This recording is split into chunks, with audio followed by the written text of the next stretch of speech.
Hello everyone, this is the second Klik Chat with my friends, Paulina from Shopkeeper, Tobias from Sermondo, and Kristina from the same Sermondo as well.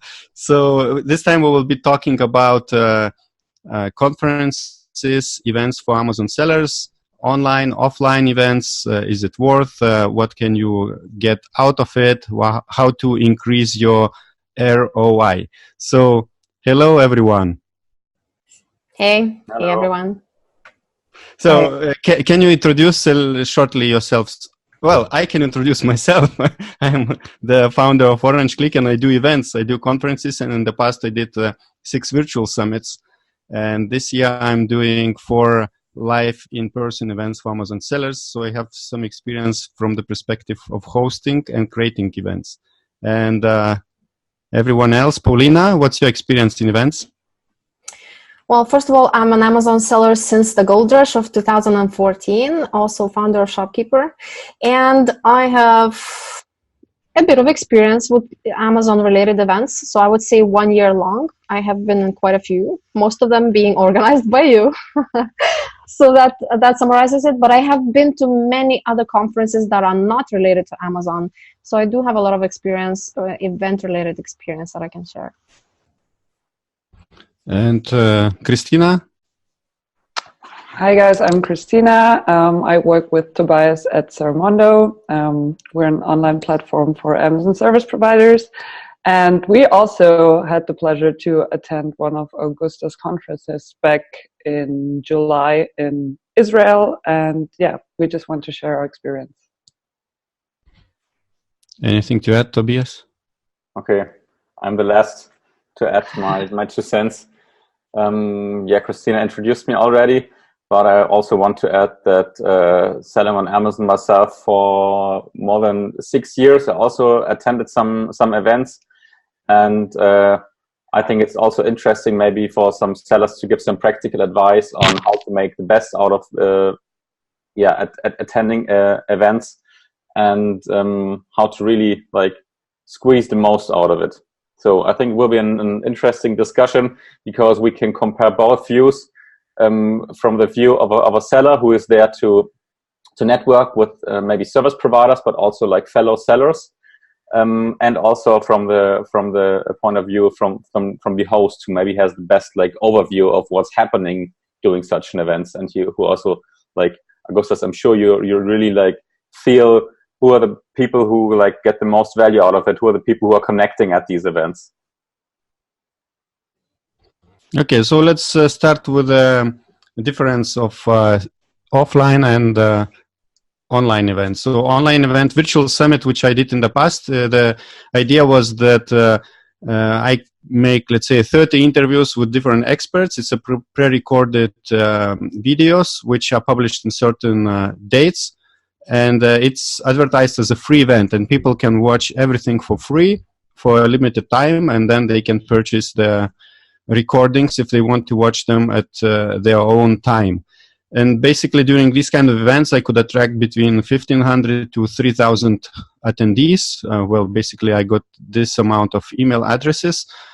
And when I do live events, I get, at the moment, my events were with about 170 people. And but from my organizer's perspective, I can see that in-person event is much, much more powerful in energy. People are much, let's say, 10 times at least more excited to talk about the live event.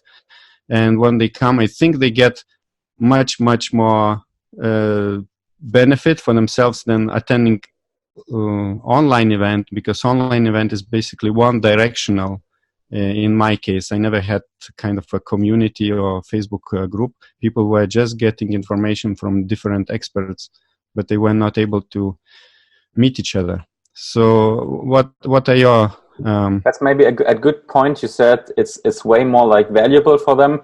Maybe you mean in terms of energy, in terms of motivation. I think we could just start off and compare maybe different factors that are part of these events. One thing is knowledge, of course, and learning, for example, the industry news, new methods, etc. But the other thing is maybe motivation. This feeling of being part of a community, and this feeling that helps you stick to it and still feel that it's valuable to keep selling on Amazon. So what is your opinion? What is like more powerful and what's more important? Visiting events to learn new things, or to stay motivated and like stay energetic about it? When people meet each other in person, they are getting each other's kind of motivation or any other kind of energy. You know, when I'm a seller, I would say that like this. So I have attended virtual summits and real conferences as well.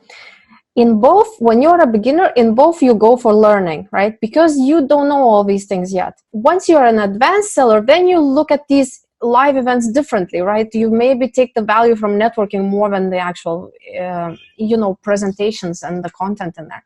But when you're a new seller, and I'm assuming most attendees would be sort of in beginning stages, still learning, still interested to learn. So virtual summit, you can learn, but there is no, you can skip the video or you can go to eat somewhere. Now in the conference, you're actually forced physically to sit in your chair unless you are rude enough to stand in another 10 people and leave, So you actually put yourself in a situation when you're forced to learn. And this is, first of all, great because you dedicate the whole day for learning.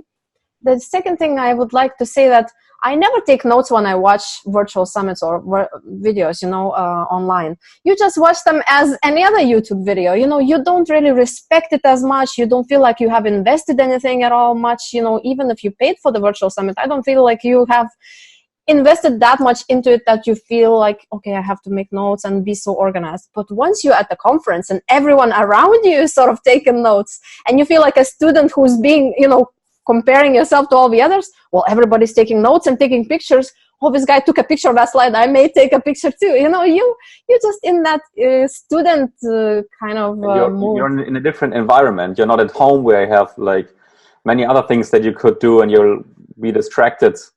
Exactly. Really. That's what I would say too. What do you think, Kristina? I also want to add another point because there are not only the speakers and other sellers at real life conferences, but also a lot of service providers who are the sponsors, right? So what you can benefit from when you go to those real life events is that you can connect with other businesses you may work with. Like maybe there's a logistics firm, a freight forwarder, a product photographer. So you can really get there, meet them in person, and establish real business relationships. Especially if you plan on expanding your business and selling worldwide, I think it's gold to meet service providers who can support you in that, and to actually meet businesses that are good at what they're doing and that are located in the market where you plan on selling in. And this is something that I think virtual summits are lacking. I mean, there are sponsors as well, but you don't really can connect with them on a personal level. It's so true, because for example, the app that you may find online, you will never even see the face behind it. Like at the events, you get a chance to very often meet the founder of it, or co-founder or so on. So you actually get the first-hand demo. Usually they have like a big screen with a demo if it's a software, and the founder himself is telling you. So it's completely different experience than just going to sign up for something you Googled up for. You will not even feel sure whether you want to commit or, it's so different when you get that personal component over there. But here we come with a question of the cost. Usually it requires you quite a lot of investment. So let's talk if it's worth the investment. If it's an online event, of course, this online things, maybe it's not like hard to compare to the real events, because online you just get information, these videos, and then you can invest a small amount to get lifetime access to all the recordings. With real events, if they are not happening in your local city, besides the ticket price, which is of course made so that the organizer is also making a profit on the project, you also have to probably pay for the traveling and accommodation. I think that again really depends on the stage that you're in, because I've seen many sellers who are like starting out to sell, and who didn't yet do the first move, who did not launch their first product. And in these cases, obviously they do not have any revenue. For them, it's a huge investment, because if you do not have any revenue yet, no income, and you have to travel somewhere and you have to stay at some place somewhere, I think then you have to like reduce these costs, especially since I saw many people who attended a few events already. I've met people like repeatedly at some events who went, for example, 5 events in a row within a few months, and you still did not yet started selling. So I think, again, this really depends on the stage of the sellers are in. And if you're a little bit more advanced, and if like your business can already pay for attending the event, then it's a completely different equation. If it really makes sense for you to invest into this trip.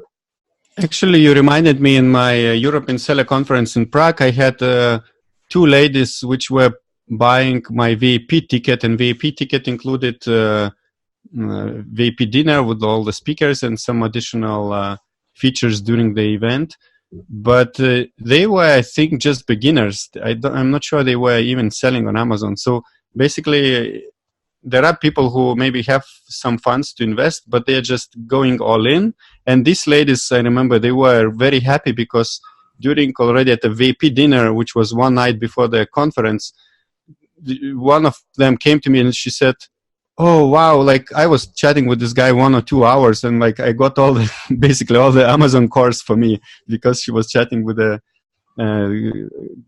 really experienced seller or maybe speaker.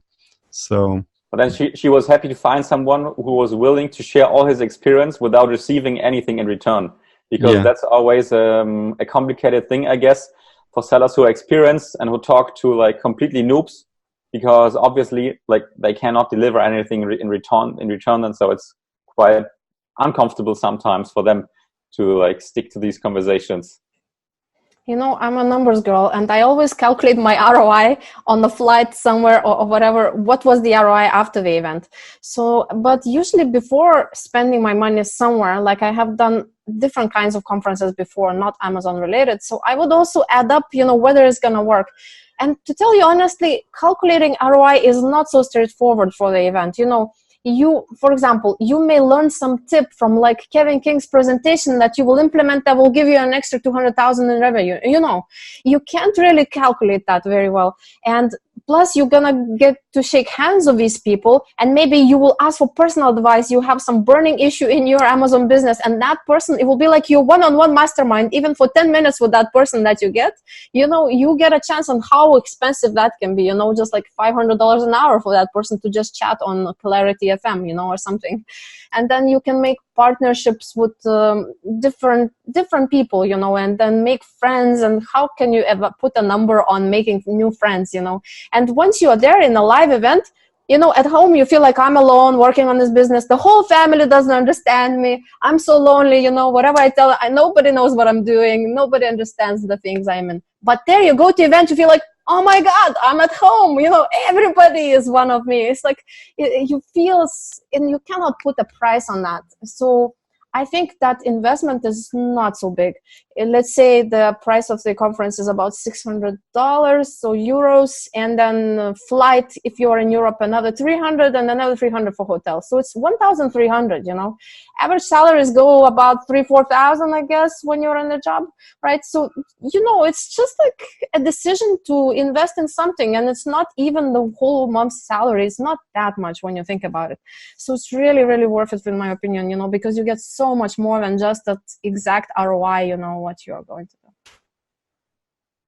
I totally agree with Paul. I think you can really put a ROI tag on the connections you make on these conferences, but they're so valuable and you can never know when you will need them in life.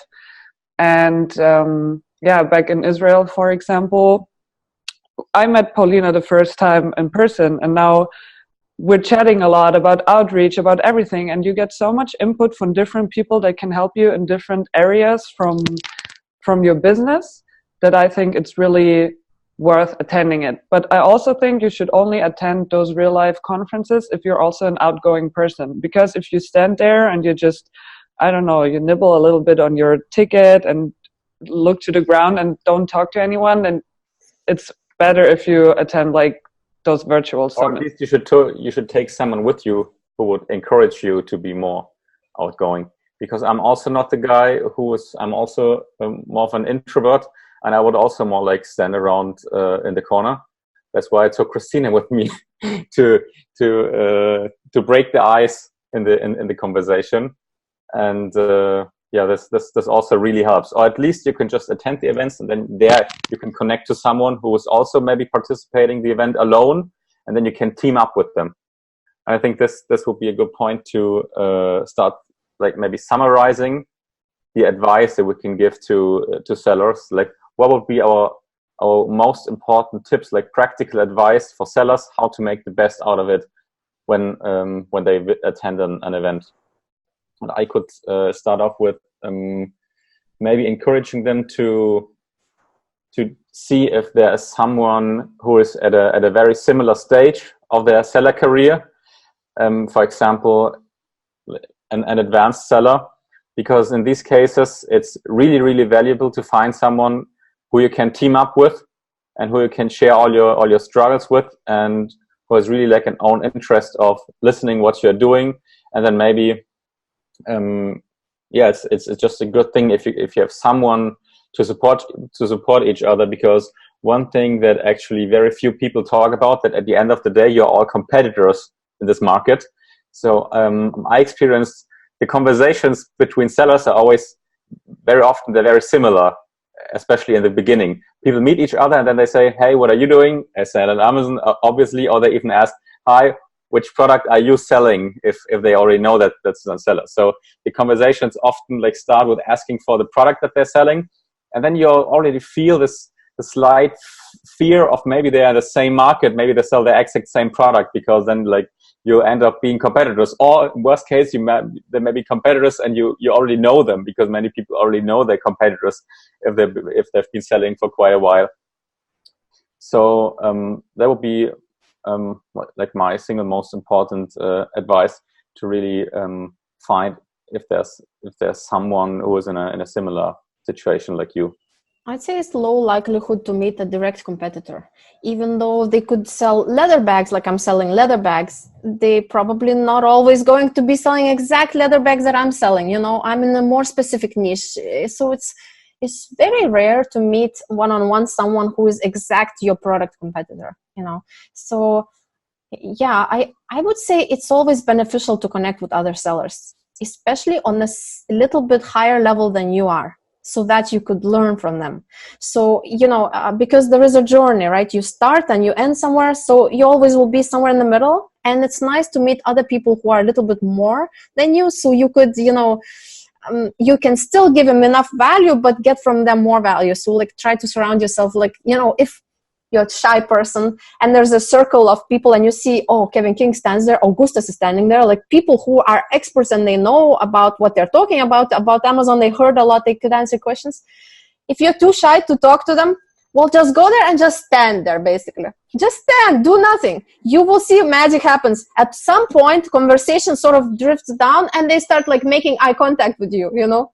And then, what about you? Somebody's going to ask. You don't even have to do nothing. Just stand there for 15 minutes, listen to a conversation, and they will start making eye contact to you, like telling you also, you know. This works That's for my me. style of networking, by the way. Really? No, not really. But a little bit. A little bit? I am also very shy in the events, live events.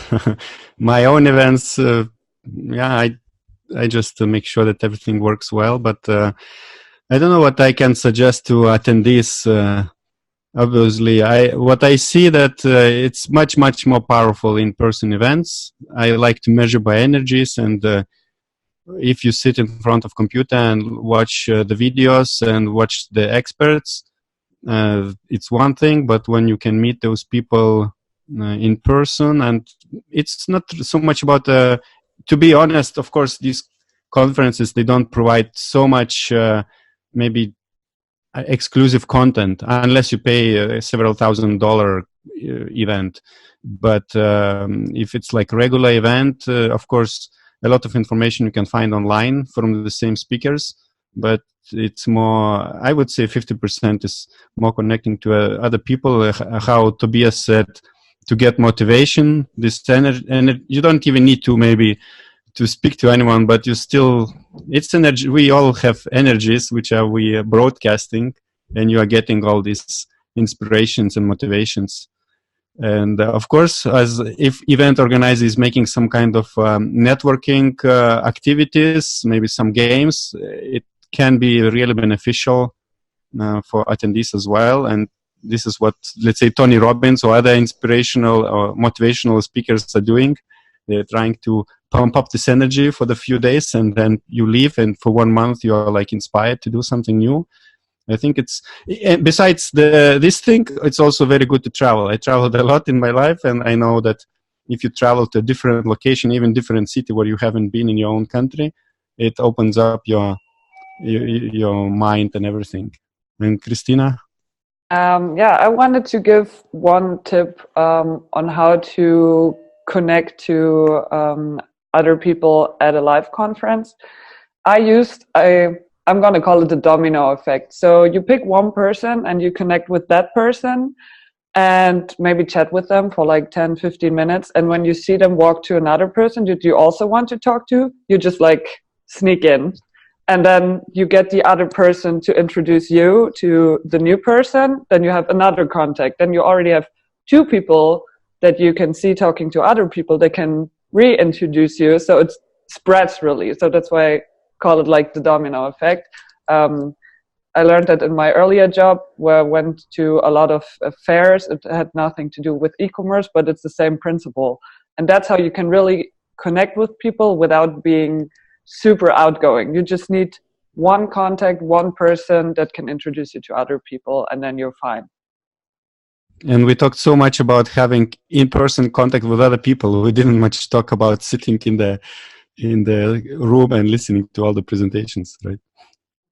I could note something about listening to presentations. About taking notes, I wanted to say. You know how some people don't even take notes, they just take pictures of the slides.